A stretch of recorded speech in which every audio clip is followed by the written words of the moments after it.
Greetings and welcome to Stellaris and the ongoing adventures of the Wizardian people as they expand from a single star system out to the farthest reaches of our galaxy. We have suffered losses of late, but also there is new hope. For our latest colony ship has been constructed and is ready to be sent on a mission to spread our kind to yet another new world. But which world are we to settle? For there are several choices. We've got, of course, the Jundias and Pleione systems both have inhabitable worlds. Let's just pause it whilst we decide here.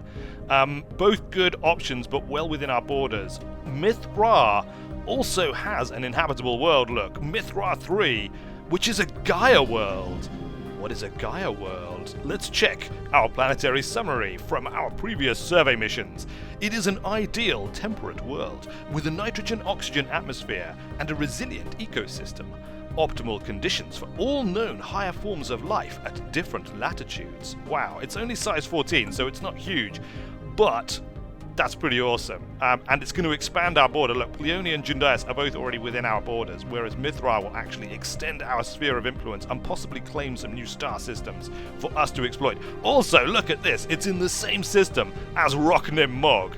That's amazing, and its primitive civilization, not to mention its tropical moon, which we will also one day colonize and inhabit and observe the primitive peoples far below from it.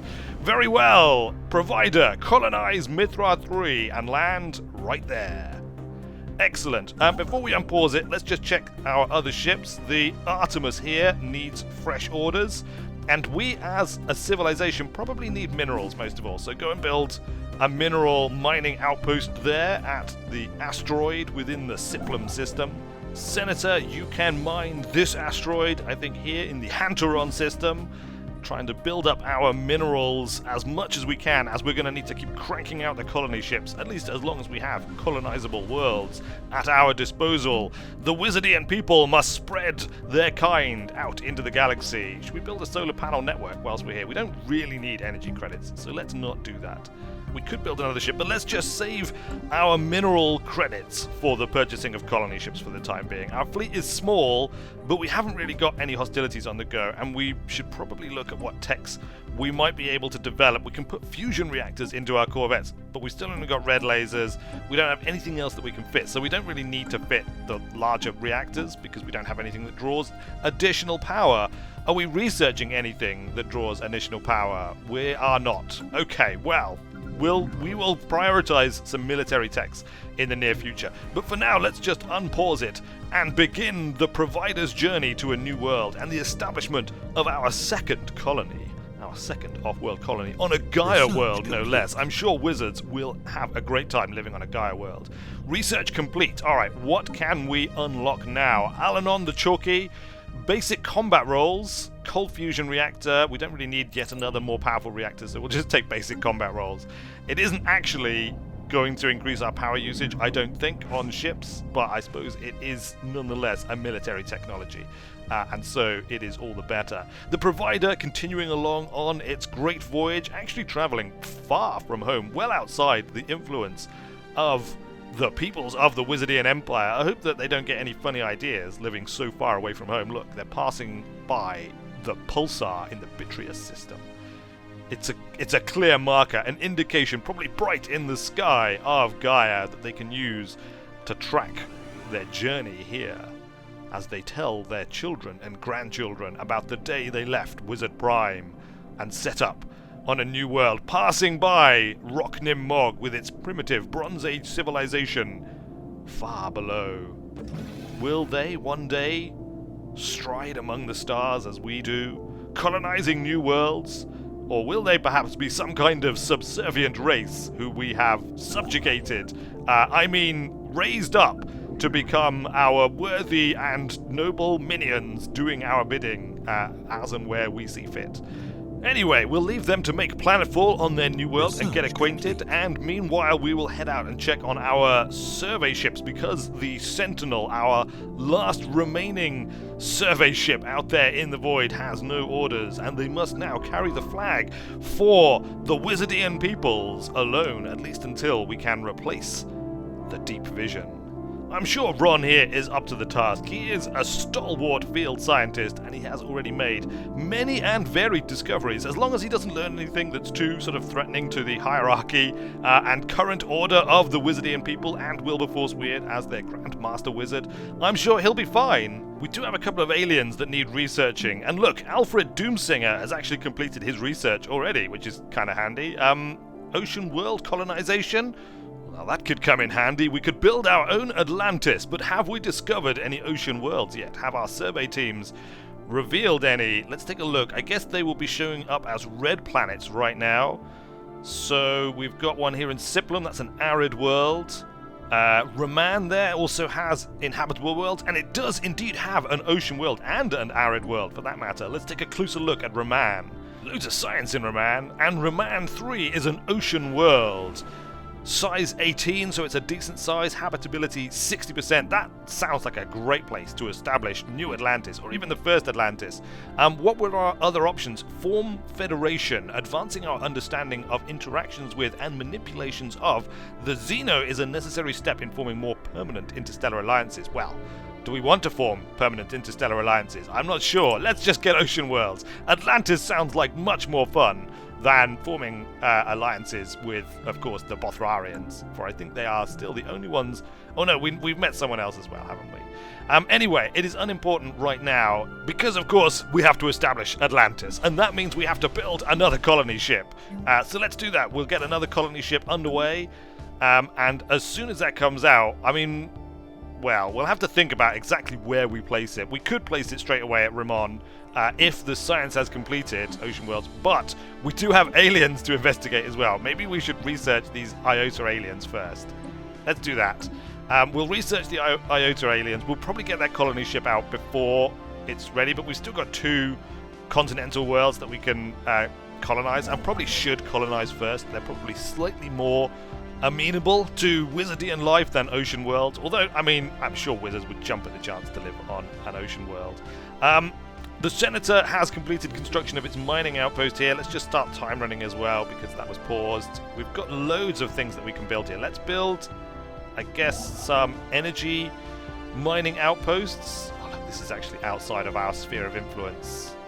Look, it's right on the edge, but it is unfortunately just outside.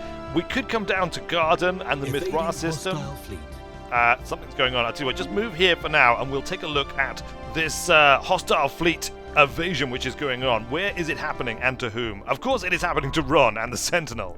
It is perhaps a good job that we set him to evasive, otherwise we might lose yet another one of our deep space research missions. Ron, it seems that things are getting quite aggressive out here, but do continue to survey if you can. We will come back with some armed vessels in the future to investigate these more dangerous locations, I think. I mean, we could maybe send the first fleet now, but it's probably a little bit dangerous to send our fleet too far away, especially with the old hijacked fleet here that just sits there and makes everyone a little bit edgy a lot of the time. There's not much else going on at the moment, so let's just keep an eye on Ron in the Sentinel and make sure that he doesn't encounter anything untoward. Look, there is a habitable world, a tundra world. Ice wizards may well love to live here when we have eventually researched the tech. What's this, though? There's an alien space station here. Oh, wow, look at this space station. It looks awesome. I mean, it's obviously kind of low tech, but yet it is from a civilization that has an early space race going on, early space colonization. They have established what looks not unlike an international space station or something similar. Ron is going to turn up. Obviously, he's going to do his best not to be seen out of the window because, you know, that could completely freak out the denizens of Sharion's Crystal. It actually has a special name as well. Look at that, Sharion's Crystal. There is clearly a civilization there, perhaps ready on the cusp of reaching out to the stars. Maybe these can indeed be made into minions of our own, or perhaps we can just do weird experiments on them, on their space station, without them knowing. We can just kind of like stun them all and go in there and I don't know, like put in anal probes and other things that aliens do to advanced but not yet full spacefaring civilizations. The Signer civilization encountered. We have detected the presence of an alien civilization on Sharion's crystal. They appear to be in the early space age, as evidenced by the many primitive satellites orbiting their homeworld.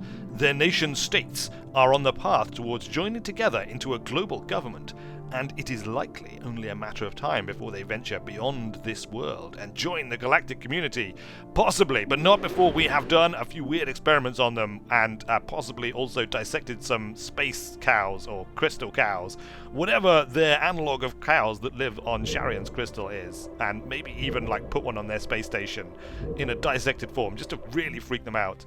Ron is going to get on researching whatever it is on their moon that he has discovered on Lirum 2A. Research complete. Research complete. Oh, that wasn't actually Ron, was it? I mean, look at this space station. It's just amazing. I really want to build space stations like this. I know it would be really low tech, but I'd like to have one just as a kind of museum, possibly, to the early spacefaring ways of the Wizardians. Special project complete. Space amoebas. The entities encountered by our fleets some time ago are new, wondrous forms of spaceborne life, quickly nicknamed Space Amoeba following an analyst's gross misreading of initial sensor output. The creature is in fact larger than the average Wizardian corvette. We should leave it be and remotely monitor this creature and its kin from Wizard Prime. Issue special project, Space Amoeba observation. Well, are these the ones that killed our brave crew of Owen the Answer and the Deep Scan? Frankly, I'm not entirely sure. Do you think we should just observe them? Let's just observe them for now, shall we? Fine, good. We also need to investigate Lambda aliens before we do anything else. Excellent. Ron, how are you getting on with your research on the moon? You have completed it, in actual fact. The Erasian mining base. A series of deep boreholes on the surface of Lirum 2A are all that remain of the Erasian mining operation that was active on this world some 1.2 million years ago. The WSS Sentinel has conducted a thorough surface scan, but we have yet to find the remains of any actual mining facilities. Peculiar. Situation log updated. Most peculiar. Colony established. Colony established on Garden. It has been established. Excellent. Look, here we are. We have built our colony. We've got some resources, so we can maybe actually kind of expand a little bit here. Look, let's build a basic mine, I guess. Mountain range. We cannot clear the mountain range. It is too mountainous for us to clear. There's actually no other, like, food generating tiles, despite the fact this is a garden. There's no other obvious food generating tiles. Let's build a hydroponics, a frontier clinic, in fact. Let's build a frontier clinic to give us a bit of extra food production in case we need to grow the population here quickly. Back on Wizard Prime, we have finished clearing some of these spots, but not all of them. Let's clear... System survey complete. Clear that as well, and that. Clear all of these places. Excellent. We should probably check out Acrissa whilst we're at it, whilst we're checking on our planets. We've got 2 pops at Acrissa now, and we can build here can't build a frontier clinic because we can't afford it, but we can build a basic hydroponics farm, so let's do that. Let's take a quick look at our government tab, shall we? We haven't looked at this for quite a long time. Look, Overlord Wilberforce Weird, the Wizardian, he's had a shave. When did you have a shave, Wilbur? You totally had a beard previously. Here's your heir, the Deputy Overlord Atharv. He hasn't taken over yet, and yet clearly you have decided to have a bit of a shave. You are charismatic.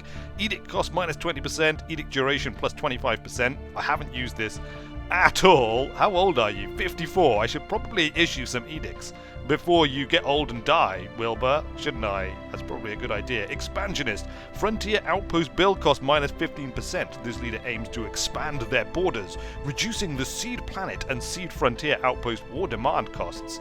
Wow, okay, right, you know what? Let's totally put an edict in, shall we? Where do we do edicts? Edicts is new, right? Policies? Information quarantine. This edict puts strict checks on the flow of information, better preserving local cultural identities. It costs 0.8 each month to maintain, ethics divergence minus 10%, research speed minus 5%, I'm not sure about that. Encourage free thought. Ethics diversion plus 15%, research speed plus 10%. I mean, that could be quite good. Engineering research grants. Okay, so then we've got research grants for each of the key fields. Which, I mean, I suppose we could do if... What have we got for engineering at the moment? Defense platforms, ion thrusters, nanocomposite armor, of course. Destroyer unlocks feature spaceport level 3. Well, we totally want to build destroyers. You know what? Let's do that. And let us enact the edict engineering research grants. It is done. Look, it has become active. It will cost us a little bit of our influence, but it should greatly speed up the researching of new destroyer-class vessels, which, frankly, I think, you know, is just... It's got to be a good thing for a burgeoning Wizardian empire to have the odd destroyer buzzing around the place and generally causing trouble. Speaking of leaders, and of course Wilberforce Weird, one thing we completely forgot to do previously was assign leaders to our new colonies, and also Wilberforce Weird here has emerged from one of the several month-long parties that he often attends, and has been told about Acrissa and Garden. And whilst quite pleased with Garden, Acrissa apparently offends him. It is not a name that he approves of. Apparently, all this time he has had a name already decided for the first Wizardian colony, and that, of course, is Wizard's Landing. It's not as many people thought he would name it after himself, but no, it is Wizard's Landing. Or maybe it should be Weird Landing. Weird Landing! Oh yes, that's totally what it's going to be. It is, of course, Weird Landing, for he has named it after himself, even though he didn't actually land there. It is the name, and it is a more fitting name, I think, for the first colony of our peoples, out there in the far beyond. But more importantly than renaming it, although that is obviously extremely important as well, we also need a governor.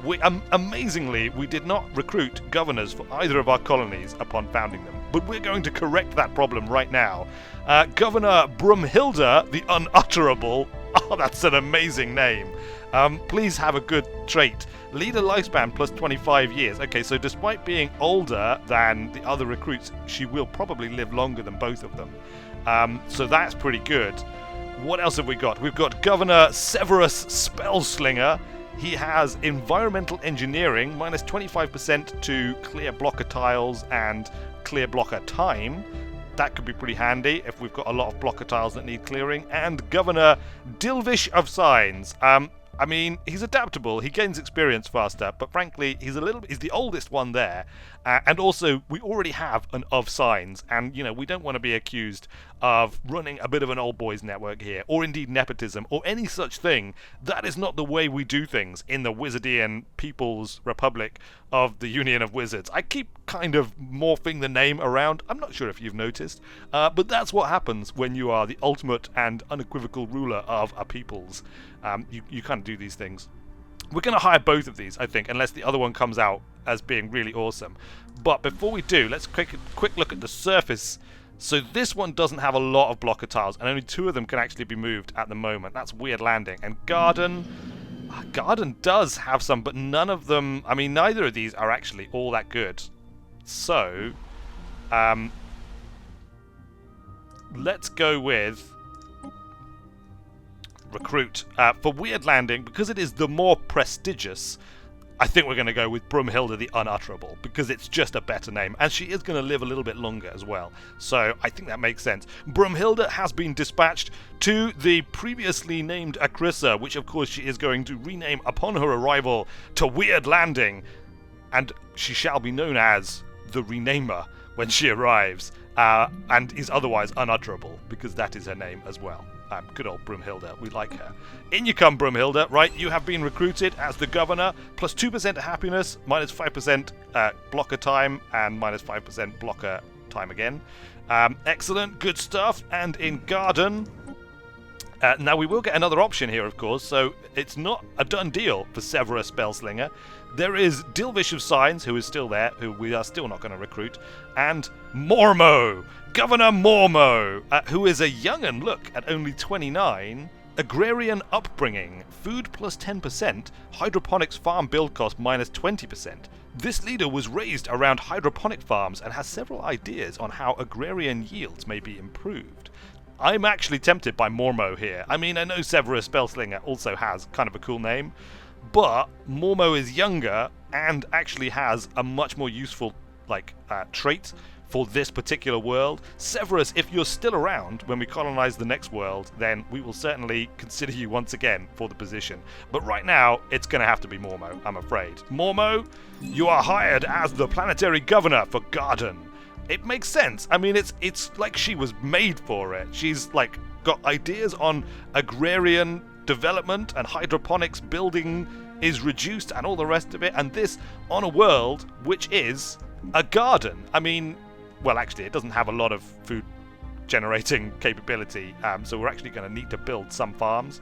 We're already building a frontier clinic, but we should probably build more farms and other stuff as well. But that shall have to wait until next time, because we have run out of time this time. Governor Mormo will have to plan all of her new improvements as she wings her way across to her new governorship upon the world of Garden. But until then, thanks a lot for watching, everybody. I have been Weird Wizard, and I will see you later.